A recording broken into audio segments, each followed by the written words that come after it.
Hamas के सरबराह इस्माइल हानिया Tehran में कातिलाना हमले में शहीद कर दिए गए। हमास ने उनकी मौत की तस्दीक करते हुए दावा किया है कि इस्माइल हानिया को यहूदी एजेंटों ने निशाना बनाया, जिसका बदला लिया जाएगा।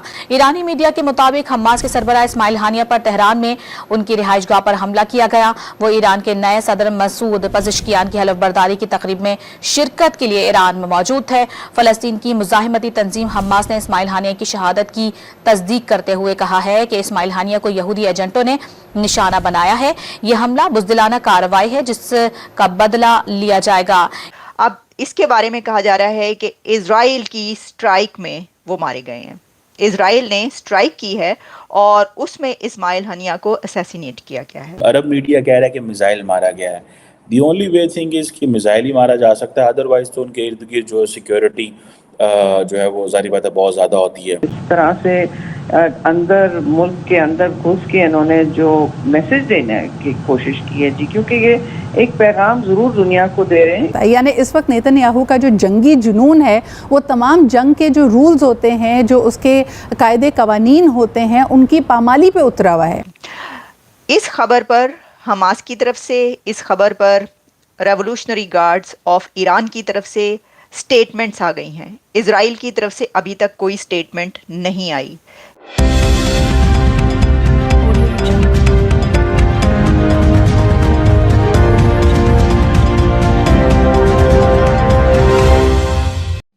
नमस्ते, सत श्री अकाल, आदाब दोस्तों। जोश न्यूज़ में आपका हार्दिक स्वागत है। आज सुबह जैसे ही हमास के राजनीतिक प्रमुख इस्माइल हानिये की मौत की खबर आई है, तब से ही सबकी नज़र इसी खबर पर है। हमास के राजनीतिक प्रमुख ईरान की राजधानी तेहरान में इराक के नवनिर्वाचित राष्ट्रपति मसूद पेजेश्कियान के शपथ ग्रहण समारोह में हिस्सा लेने आए थे, जहां पर उसका उसके गार्ड समेत कत्ल कर दिया गया। हमास प्रमुख हानिये के कत्ल के पीछे कयासों का दौर जारी है। ईरान ने फिलहाल तहकीकात शुरू कर दी है और इजराइल को सीधे जिम्मेदार नहीं ठहराया है। इजराइल ने भी आधिकारिक रूप से इस हमले की जिम्मेदारी नहीं ली है। पाकिस्तान समेत अधिकांश मुस्लिम मुल्क हानिये को शहीद बता रहे हैं। इजराइल के ईरान में घुसकर इस घटना को अंजाम देने से ईरान की साख पर बड़ा बट्टा लगा है। देखना है कि ईरान क्या सीधे इजराइल पर हमला कर इस घटना का जवाब देगा या अपनी प्रॉक्सियों हूती व हिजबुल्लाह के द्वारा कोई जवाब देगा। आने वाले दिन मिडिल ईस्ट के मुल्कों के लिए बेहद तनाव से भरे होने वाले हैं। हमास का अगला कदम क्या होगा, ये आने वाला वक्त ही बताएगा। तब तक के लिए देखते हैं आज का ये वीडियो। इस्माइल हानिया 2016 में गाज़ा से निकल गए थे। वो गाज़ा में नहीं थे, तेहरान में उनकी ये हलाकत हुई। तो क्योंकि ईरान में ये वाक़या हुआ, तो ईरान के लिए तो एक बहुत बड़ा सेटबैक है और अब ईरान को ये फैसला करना होगा कि वो इसका जवाब कैसे देगा। क्या ईरान धमकी देगा इजराइल को? ईरान को ये सोचना पड़ेगा कि अब हम क्या करें, क्योंकि ये कत्ल, सुलेमानी के कत्ल के बाद एक और बड़ा कत्ल ईरान के अंदर हो गया है। आंखों में धूल झोंकने की हद देखिए कि जब सवाल किया गया कि क्या किसी शहरी की कोलैटरल डैमेज में ख़वातीन की, बच्चों की इसमें हलाकत हुई है, तो नेतन्याहू ने उसको सरासर झुटलाते हुए कहा कि कुछ या एक आध इस दफ़ा इस तरह का अनफॉर्चुनेट वाक़या हुआ है, जबकि पूरी दुनिया में ये इमेजेस जा रहे हैं। हम यहाँ पे ये भी बताते चलें कि वो जो आपने हिजबुल्लाह का यहाँ पे अटैक का यहाँ पे जिक्र हुआ, तो लेबनान में ये होने वाला attack that was supposed to take down the top leadership of Hezbollah, ये एक हस्पताल के करीब किया गया जो कि लेबनान का बैरूत का सबसे बड़ा हस्पताल माना जाता है। यानी इस वक्त नेतन्याहू का जो जंगी जुनून है वो तमाम जंग के जो रूल्स होते हैं, जो उसके कायदे कवानीन होते हैं, उनकी पामाली पे उतरा हुआ है। और तमाम दुनिया की जमहूरी हुकूमतें, ख़ास तौर पे जो मगरबी ममालिक हैं, जो अपने आप को तरक्की याफ्ता सिविलाइज माशरा कहता है, वो बेबस नज़र आते हैं। लेकिन मुझे ये भी बताइए शौकत साहब, आपने ख़ुद जैसे कहा कि ईरान बड़ा स्ट्रांगली इस बात पे रद्द अमल देता है कि जब उसकी सॉवरेंटी के ऊपर कोई बात आए। आपने कहा उन्होंने 300 ड्रोन अटैक्स दागे, लेकिन हमने ये भी देखा कि बाकी जो हामी हैं, जिसमें इजिप्ट शामिल है, सऊदी अरब शामिल है, उन्होंने इन हमलों को न्यूट्रलाइज़ किया। तो एक तरफ नेतन्याहू का जंगी जुनून है, लेकिन बाकायदा जो बाकी GCC कंट्रीज़ हैं, जो मिडल ईस्ट है, उनका क्या रोल हो सकता है इस बढ़ती हुई जंग में? सब चाह रहे हैं कि ये जंग ना फैले, क्योंकि अगर ये जंग बढ़ती है तो अल्टीमेटली फिर पूरा रीजन इसकी लपेट में आता है। पाकिस्तान खुद भी यही चाहता है कि ये जंग ना फैले। पाकिस्तान बार बार कहता है कि ये जो टेरर है नेतन्याहू की तरफ से या जो एक वॉर है फ़लस्तीनियों के खिलाफ वो बंद की जाए, और यही GCC या जो दीगर ममालिक हैं इस खित्ते के उन्हीं की पॉलिसी है, क्योंकि कोई भी जंग नहीं चाहता। लेकिन US कांग्रेस हो या मगरबी ममालिक हों, एक टर्म यूज़ की जाती है bakers of Israel. Bakers of Israel ने ही तो इनको, मसलन कांग्रेस की आपने खुद बात की कि उनको वो खड़े होके स्टैंडिंग ओवेशन दे रहे हैं, जो बुचर ऑफ ह्यूमैनिटी बन गया है, जिसके लिए जेनोसाइड यानी नस्ल कुशी की बात की जा रही है। इस्माइल हानिया कोई नया नाम पाकिस्तान में भी नहीं है और ना ही वो GCC में है। हमारे तो बहुत सारे रहनुमा इनसे मिले भी हैं। मौलाना फजलुर रहमान अभी गए थे कुछ माह पहले, वहाँ कतर में उनकी मुलाकात हुई थी। फिर सेनेटर मुश्ताक जमात इस्लामी वाले तो बहुत आगे तक रफा के बॉर्डर के करीब पहुँचे, इनकी भी मुलाकात यहीं कहीं मिडल ईस्ट हुई। तो मिडल ईस्ट तो बराह रास्त अफेक्ट हो रहा है। कुछ मिडल ईस्ट के ममालिक ने इसराइल को तस्लीम किया था, उनके डिप्लोमेटिक रिलेशन रहे, लेकिन जब ये जेनोसाइड नेतन्याहू ने शुरू की तो बाकायदा वहाँ भी यही रद्द अमल है। तो अभी तक तो ईरान की तरफ से सुलेमानी पर धमकियां आ रही थी, तो अब क्या ये अब इस्माइल हानिया पर भी वो कोई धमकी देंगे?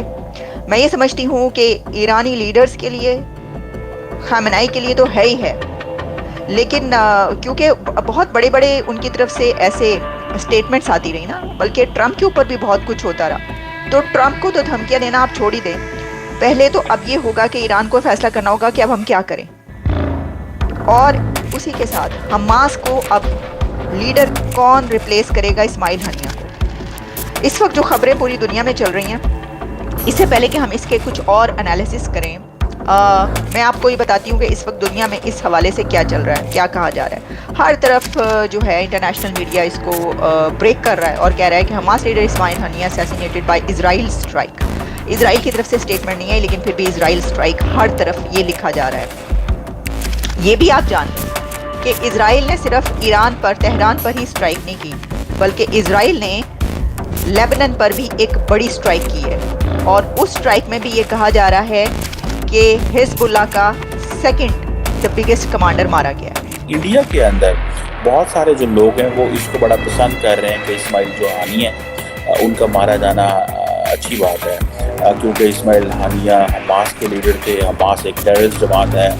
एंड देन अबव ऑल बहुत सारे लोगों का इंडिया में कहना है कि क्योंकि हमारे इजराइल के साथ बहुत अच्छे ताल्लुकात हैं, और इंडिया के अंदर ये भी तसव्वुर किया जाता है कि क्योंकि जिस तरह कश्मीर के अंदर एक मूवमेंट चल रही है, ठीक है, उसी तरह अगर आप देखें कि एक मूवमेंट जो है वो इजराइल के अंदर भी चल रही है। तो इंडियंस बहुत समझते हैं कि हमास का नाकाम होना बहुत ज़रूरी है, इजराइल का कामयाब होना बहुत ज़रूरी है, और ये चीज़ इंडिया और इजराइल को इकट्ठी भी करती है। इसमें कोई दो राय नहीं है कि ये एक संगीन नौयत का हमला है। ये वाक़या नहीं है, हमला है, डायरेक्ट हमला है, और एक जिसे कहते हैं एक्ट ऑफ प्रोवोकेशन है। इस तरह से अंदर मुल्क के अंदर घुस के इन्होंने जो मैसेज देने की कोशिश की है जी, क्योंकि ये एक पैगाम ज़रूर दुनिया को दे रहे हैं। तो वो एक ये नहीं है, एक तो ये है कि हम मज़ाकराती अमल में मतलब ऑब्वियसली सीरियस नहीं थे, क्योंकि जब मज़ाकराती अमल शुरू होता है या सीज़ फायर उसके आगे सियासी हल की बात की जाती है, तो उसमें इस किस्म की एक्टिविटीज़ जितनी भी अस्करी एक्टिविटीज़ हैं वो तो कम कर दी जाती है ना। ये तो आप इसको आगे ले जा रहे हैं, यह बात को आगे ले जा रहे हैं और एक संगीन नौयत तक पहुंचा रहे हैं। फिर दूसरी बात ये कि ईरान में टाइमिंग देखिए, जिस मौके पर उन्होंने किया है, उनके नए सदर की हल्फदारी थी जहां दुनिया के आला ऑफिशियल्स पहुंचे होते हैं, और एक ट्रांजिशन का मौका है उस वक्त, और सारी दुनिया में ये देखा गया है कि उनके एक मॉडरेट सदर आए हैं, उनको एक यानी कि उनको वहाँ अपने ऑफिस में जमने का उन्होंने वक्त देना चाहिए था, और कोई अगर वो सियासी रिस्पॉन्स में कोई न कहीं भी किसी तरह भी किसी लेवल पर सिंसियर थे। तो जाहिर है वो तो नहीं है। और वो टाइमिंग देखें फिर जिस नौयत की उन्होंने सॉवरेंटी ब्रीच की है मुल्क, तो जाहिर है देखिए अब ये मौका कल बेरूत की भी आपने देखा स्ट्राइक देखी, तो अब ये मौका जो है चेंज हो रहा है। और ये निशाना आप जब बनाते हैं किसी मुल्क में किसी को डायरेक्टली, और तो आप देख सकते हैं कि इसके फिर दूरस असरात होंगे, खतरनाक असरात हो सकते हैं। ये जो कत्ल हुआ है इस्माइल हनिया का, इसके बहुत सारे एंगल्स हैं। जैसे कि एक अगर हम ये देखें कि मैंने ये बात की कि अब कौन रिप्लेस करेगा, इस्माइल हनिया के बारे में ये कहा जाता है कि वो थोड़े से मॉडरेट थे। यानी वैसे अगर ये देखा जाए तो जो लोग ये कह रहे हैं, मुझे इसलिए ये गलत नज़र आता है गो कि वो डॉक्टर इस्माइल हनिया थे और काफ़ी उनकी तालीम याफ्ता और सब कुछ, लेकिन जो इजराइल पर सबसे बड़ा हमला होता है, यानी ये जो जंग स्टार्ट हुई है इस वक्त जो इजराइल और हमास के बीच की है, असल में तो ये पैलेस्टीन की जंग नहीं है, ये इजराइल और हमास की जंग चल रही है। तो वो उस हमले से शुरू हुई जो कि अक्टूबर में हमास की तरफ से किया गया था। तो क्या उस वक्त, मैं पहले भी कहती रही कि उस वक्त इस्माइल हनिया और हमास को ये मालूम नहीं था कि वो फ़लस्तीनियों को आग के मुंह में झोंक रहे हैं? क्या वो ये नहीं जानते थे कि वो इजराइल से कैसे लड़ेंगे? अच्छा, अब देखिए उनकी तमाम लीडरशिप जो है वो गज़ा में नहीं होती, वो बाहर होते हैं। और लड़ कौन रहा होता है गज़ा के अंदर? जो लोग होते हैं। इस्माइल हनिया के इससे पहले बेटे और भतीजे भी मारे गए हैं इसके अंदर। उसकी जब खबर आई थी और उनको बताया जा रहा था टेलीफोन पर ही खबर, तो उन्होंने बड़े हौसले का मुजाहरा किया था। लेकिन इसके ऊपर सब पाकिस्तान में जैसे चल रहा है इस वक्त कि इस्माइल हनिया शहीद हो गए। मसला ये है इस वक्त कि उनको शहीद जो कह रहे हैं वो उस इरा में जी रहे हैं जब ये रेवोल्यूशनरी एक सेंटिमेंट पाया जाता था। ये रेजिस्टेंस की मूवमेंट की दुनिया नहीं है, ये टेक्नोलॉजी की दुनिया, ये साइंस की दुनिया बन चुकी है, ये तरक्की की दुनिया बन चुकी है। इसको अगर कोई कंट्री इस तरीके से लेता है और जानता है तो वो इंडिया है। देखिए इंडिया इतनी बड़ी ताकत है कि वो हर किसी को मुंह उठा के कह सकता है तुम्हारी ऐसी की तैसी, तुम्हें तो नहीं छोड़ेंगे। उसके लिए इस वक्त ये कहना बड़ा आसान है अगर आप देखें भारत के लिए। इसकी वजह यह है कि वो कहें कि हमारे पास पैसा भी है, हमारे पास ताकत भी है, पूरी दुनिया हमारे साथ है, कोई हमें यूं करके तो देखे इसको बताते हैं, इसके ऊपर जंग ला देंगे। वो ऐसा नहीं कर रहे क्योंकि उन्होंने ये समझ लिया है कि एजुकेशन इज़ एवरीथिंग और education will lead you to progress. तो दोस्तों कैसा लगा हमारा ये वीडियो, इस पर ज़रूर कमेंट करें। चैनल को लाइक और सब्सक्राइब करना बिल्कुल ना भूलें। बेल आइकन को प्रेस करें ताकि आपको नई वीडियो आने की सूचना मिल सके। आपका सहयोग हमें और भी मज़ेदार वीडियोस बनाने की प्रेरणा देता है। तो मिलते हैं दोबारा अगले वीडियो में, तब तक के लिए गुड बाय।